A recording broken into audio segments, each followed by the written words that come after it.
하나님 아버지 감사합니다.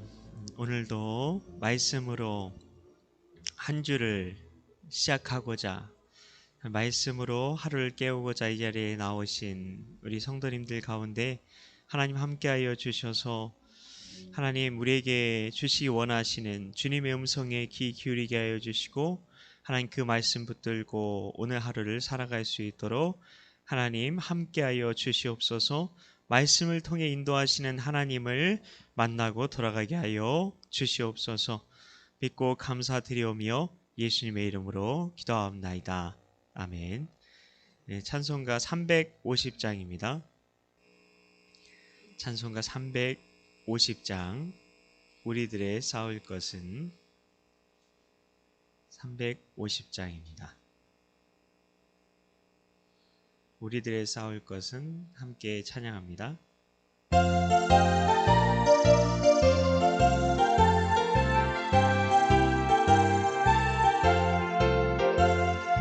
우리들이 싸울 것은 혈기 아니요 우리들이 싸울 것은 육체 아니요 악의 권세 맞서 싸워 깨쳐버리고 죽을 영혼 살릴 것이세. 한 마음으로 힘써 나가세. 한 마음으로 힘써 싸우세. 악한 마귀 군사들과 힘써 싸워서 승전거를 이기까지 우리들이 입은 갑옷 쇠가 아니요 우리들이 가진 검은 강철 아니요 하나님께 받아가진 평화의 복음 거룩하신 말씀이로다. 한 마음으로 힘써 나가세. 한 마음으로 힘써 싸우세. 악한 마귀 군사들과 힘써 싸워서 승전거를 이기까지 악한 마귀 죄 아무리 강할지라도 우리들의 대장 예수 앞서가시니 주저 말고 용감하게 힘써 싸우세. 최후 승리 얻을 때까지 한 마음으로 힘써 나가세. 한 마음으로 힘써 싸우세. 악한 마귀 군사들과 힘써 싸워서 승전거를 이기까지 증에 빠진 사람 죄를 뉘우쳐 십자가에 달린 예수 믿기만 하면 위태한 데 빠진 영혼 구원 얻어서 전국 백성 될 것이미세. 한 마음으로 힘써 나가세. 한 마음으로 힘써 싸우세. 악한 마귀 군사들과 힘써 싸워서 승전거를 이기까지. 하나님의 말씀은 열왕기상 20장 13절부터 21절까지의 말씀입니다. 열왕기상 20장 13절부터 21절까지의 말씀입니다. 구약 551쪽이 되겠습니다. 제가 가진 성경으로 구약 551쪽 열왕기상 20장 13절부터 21절까지의 말씀 한 목소리로 봉독하겠습니다. 한 선지자가 이스라엘의 아합 왕에게 나아가서 이르되 여호와의 말씀이 내가 이 큰 무리를 보느냐 내가 오늘 그들을 내 손에 넘기리니 너는 내가 여호와인 줄을 알리라 하셨나이다. 아합이 이르되 누구를 통하여 그렇게 하시리이까? 대답하되 여호와의 말씀이 각 지방 고관의 청년들로 하리라 하셨나이다. 아합이 이르되 누가 싸움을 시작하리이까? 대답하되 왕이니이다. 아합이 이에 각 지방 고관의 청년들을 계수하니 232명이요 그 외의 모든 백성 곧 이스라엘의 모든 자손을 계수하니 7,000명이더라. 그들이 정오에 나가니 베나닷은 장막에서 돕는 왕 32명과 더불어 마시고 취한 중이라. 각 지방의 고관의 청년들이 먼저 나갔더라. 베나다시 정탐꾼을 보냈더니 그들이 보고하여 이르되 사마리아에서 사람들이 나오더이다 하매 그가 이르되 화친하러 나올지라도 사로잡고 싸우러 나올지라도 사로잡으라 하니라. 각 지방 고관의 청년들과 그들을 따르는 군대가 성읍에서 나가서 각각 적군을 쳐 죽임에 아람 사람이 도망하는지라. 이스라엘이 쫓으니 아람 왕 베나다시 말을 타고 나병과 더불어 도망하여 피하니라. 이스라엘 왕이 나가서 말과 병거를 치고 또 아람 사람을 쳐서 크게 이겼더라. 아멘. 오늘도 새벽 예배에 자리에 나오신 성도님들에게 하나님의 은혜가 가득하시길 축복합니다. 네, 20장 그 말씀은 이 아람의 베나닷 왕이 군대를 다 모으고 사마리아를 치러 올라오는 장면으로 시작하게 됩니다. 19장에서 하나님께서 엘리야 선지자를 통해서 하신 일이 있었죠. 아합의 뒤를 이어서 왕이 될 예후에게 기름을 부으라 하셨고 자신의 뒤를 이을 선지자를 세우라 하셨습니다. 물론 그 이전에 또 하나님께서 또 말씀하신 것이 있는데 이거는 엘리야가 한 게 아니라 엘리사가 할 것이기 때문에 제가 말씀을 안 드린 겁니다. 그 엘리야의 뒤를 이을 선지자는 엘리사였는데요. 하나님께서는 북이스라엘의 왕을 교체할 준비를 시작하신 겁니다. 북이스라엘의 왕을 교체할 준비를 시작한 건데요. 그 시작이 아람 왕 베나닷이 북이스라엘을 쳐 들어온 것부터 시작이 된 겁니다. 아람 왕 베나닷은 자기가 오히려 더 이렇게 그 자기의 힘을 더 강하게 하고 자기가 정복자로서 그렇게 성공할 것이라고 생각하고 이 일들을 추진했겠죠. 이 전쟁은 반드시 이길 수밖에 없다. 수적으로 말이 안 되는 싸움이었으니까요. 그런 마음에서 시작한 건데 이 전쟁의 시작은 실제로 그의 마지막을 준비하는 그런 것이 된 것이죠. 아람 왕은 아합을 협박하면서 3절에 보시면 은금뿐 아니라 아합의 아내들과 자식들 중에 아름다운 자들도 다 자기 거라고 말하고 있습니다. 은금은 줄 수 있지만 남자에게 내 여인을 넘겨라, 내 딸을 넘겨라 이런 말을 듣는 것만큼 수치스럽고 모욕스러운 일은 없을 겁니다. 더군다나 힘이 없어 당할 수밖에 없는 입장이라면 어떻겠습니까? 심지어 6절 말씀에서는 그 아람 왕이 이렇게 말합니다. 내일 이맘때에 내가 신하들을 보내서 아합의 집과 신하들의 집까지 쥐잡듯이 다 수색해서 아합의 눈이 기뻐하는 것들을 다 잡아가겠다고 말하고 있습니다. 근심하던 아합 왕 7절에서 장로님들에게 아합 왕이 그 아람 왕이 자기를 어떻게 협박했는지를 나누게 됩니다. 그렇게 되니까 8절에 보면 모든 장로님들과 백성들이 다 한 마음으로 아람 왕의 말을 듣지도 말라고 말합니다. 아람 왕의 협박 때문에 이스라엘이 한 마음이 된 거죠. 아합 왕은 용기를 얻어서 아람 왕의 요구를 거절했고 전쟁을 하기로 합니다. 그리고 나서 오늘 말씀이 어제 큐티에 이어지게 되는 건데요. 오늘 말씀은 13절에 한 선지자가 아합 왕에게 나타나서 하나님의 말씀을 전하는 것으로 시작합니다. 오늘 말씀에 보면 아합이 하나님의 선지자의 말을 듣는 것처럼 보입니다. 굉장히 귀를 기울이는 것처럼 보입니다. 왜 이런 일이 있게 되었습니까? 분명히 북이스라엘은 바알과 아세라 선지자들이 이렇게 주름 잡고 있었잖아요. 왜 이런 일이 있게 되었나요?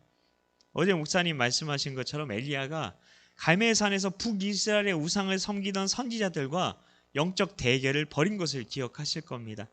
그때 엘리야의 제단에서만 하늘에서 불이 내렸고 우상을 섬기던 선지자들은 다 죽임을 당했죠. 그리고 나서는 공식적으로 뒤까지 쭉 보십시오. 이제 공식적으로 북이스라엘도 하나님을 믿는 것처럼 된 겁니다. 나중에 보시면 알겠지만 왕이 하나님의 선지자라는 사람들을 모아놓고 그 뜻을 묻는 모습들이 뒤에도 나오게 됩니다. 여기서도 왜 아합이 하나님의 선지자의 말을 들을까? 분명 아합은 우상 숭배하던 왕이었는데 라고 생각하시는 분이 계실 수도 있기 때문에 이 말씀을 드린 겁니다. 아합 왕은 선지자가 해주는 좋은 말을 듣고 너무 기분이 좋죠. 이제 듣기 좋은 말을 해준 거잖아요. 13절에 선지자는 어떤 말을 해줍니까? 전쟁에서 이길 겁니다. 그런 말을 해줍니다. 아합은 자신이 이긴다는 말을 듣고 자기 듣기 좋은 말이니까 하나님이 하시는 대로 내가 다 하겠다. 그러면서 하늘에서 내려온 동아줄을 잡는 심정으로 하나님의 선지자의 말에 순종합니다. 그래서 어떻게 됩니까? 21절에 그는 크게 이깁니다. 근데 분명 하나님께서 아합 왕을 바꾸신다고 하셨잖아요. 근데 왜 아합에게 선지자를 보내서 이런 승리의 체험을 하게 하셨을까? 여기에 초점을 맞춰야 되는 거예요. 분명히 망하게 바꾼다고 했는데 이 전쟁에서 뭐 죽게 하거나 이게 뭐 굉장히 크게 패하게 하거나 망하게 해야 될 것 같은데 왜 아합에게 하나님께서 선지자를 보내서 승리의 체험을 하게 하셨을까? 이게 이 말씀을 모르면 뒤에서 그 선지자들의 말에 귀 기울이는 아합을 이해할 수가 없어요. 이러다가 아합 왕이 하나님의 말을 잘 듣게 되면 어떻게 하나? 그러면은 하나님의 말씀이 이루어지지 않는 거 아니야? 회개하면 어떻게 하지? 그런 마음이 드시는 분들도 있을 수 있어요. 정말 그런 하나님의 뜻이 이루어져야 된다. 그런 생각을 가지시는 분들은요. 근데 그게 아닙니다. 아합은 나중에 자신이 싸우면 죽게 되는 전쟁을 하는 걸 놓고 선지자들을 다 불러 모으죠. 하나님의 선지자들을 불러 모여요. 하나님의 선지자라고 하는 사람들을 불러 모으죠. 바알과 아세라 선지자들이 아니라. 근데 다 하나님의 선지자들이 했던 그 말이 뭐였죠?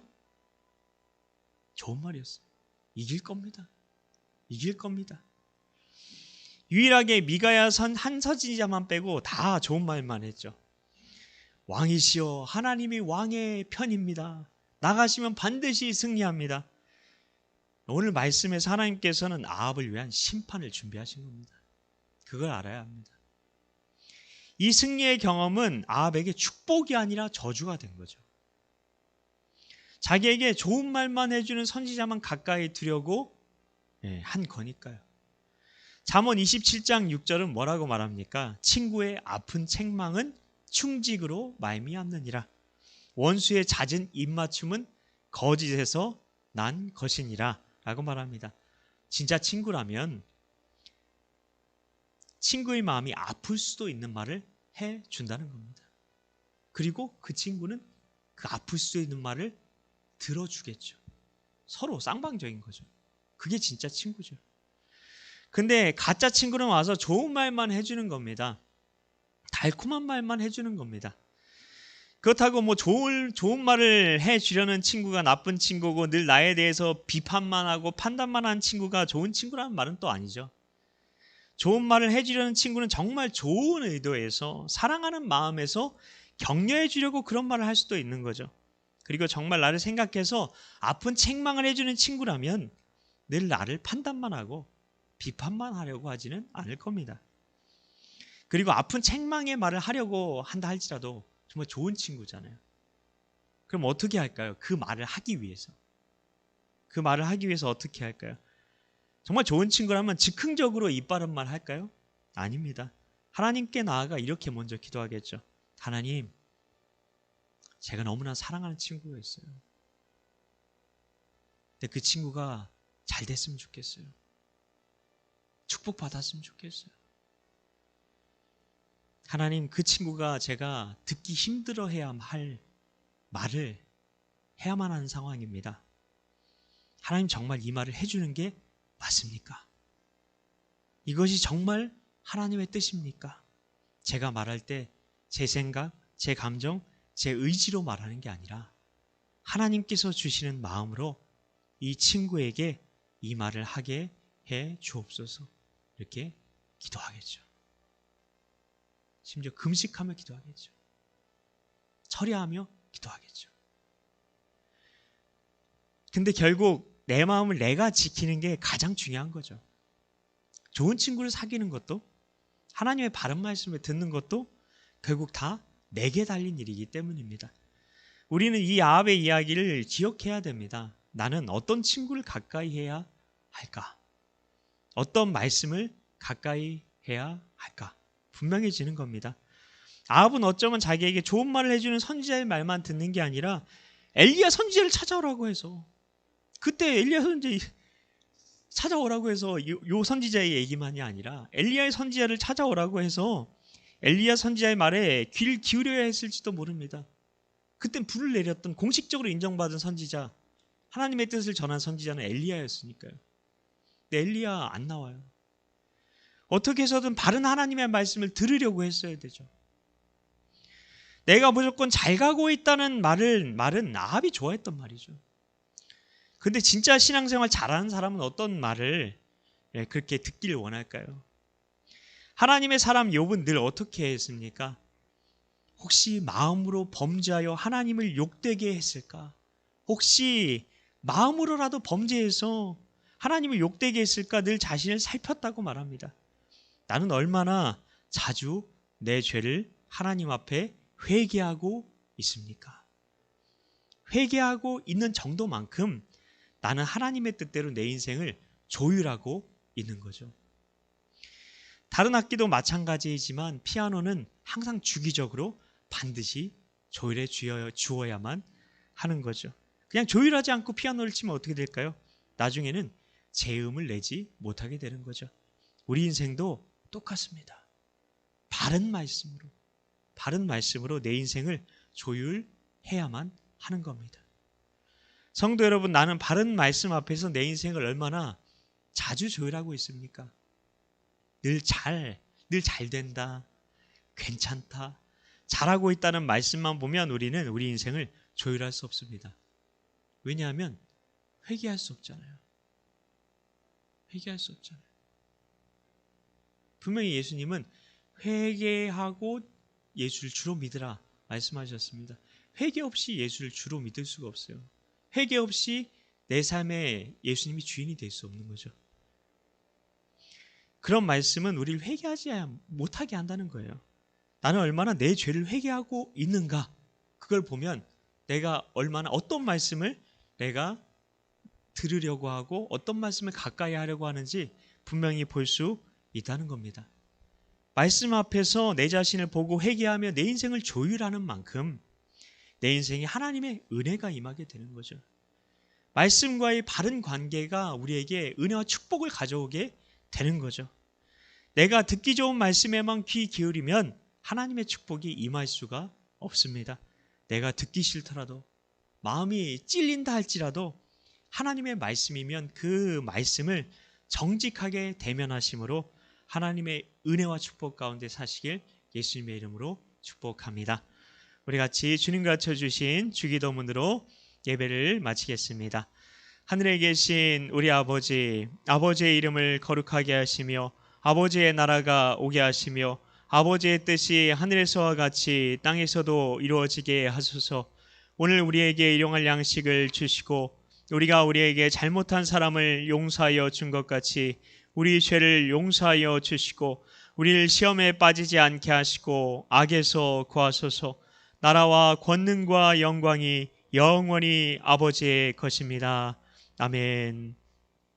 네, 병원에 입원해 계신 우리 이춘지 원사님 위해서 기도해 주시고요. 이영환 집사님 회복을 위해서도 기도해 주시고, 이제 수능 이제 한 달도 남지 않았는데 수험생들 위해서 기도해 주시고, 또한 이제 환절기 우리 어르신들 건강을 위해서도 기도해 주셨으면 좋겠습니다.